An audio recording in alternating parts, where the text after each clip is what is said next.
नमस्कार, सत्यदर्शन न्यूज मध्ये आपले स्वागत आहे। मी पायल शहा। एक नजर टाकूया आजच्या ठळक घडामोडीवर।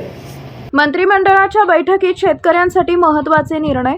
मुख्यमंत्री देवेंद्र फडणवीस यांच्या अध्यक्षतेखाली आज 9 जून रोजी राज्य सरकारची मंत्रिमंडळ बैठक घेण्यात आली। या मंत्रिमंडळाच्या बैठकीत शेतकऱ्यांसाठी महत्त्वाचे निर्णय घेण्यात आले आहेत। मागील कर्जमाफी योजनेत राहिलेल्या शेतकऱ्यांनाही आता कर्जमाफी मिळणार आहे। यासाठी जवळपास 14,000 कोटी रुपये दिले जाणार आहेत। 2017 आणि 2019च्या कर्जमाफीत अनेक शेतकरी अडकले होते। 2017 आणि 2019च्या कर्जमाफी योजनेत अनेक शेतकऱ्यांना पात्र असूनही कर्जमाफीचा लाभ मिळाला नव्हता। या शेतकऱ्यांना कर्जमाफीचा लाभ मिळावा यासाठी वारंवार मागणी होत होती।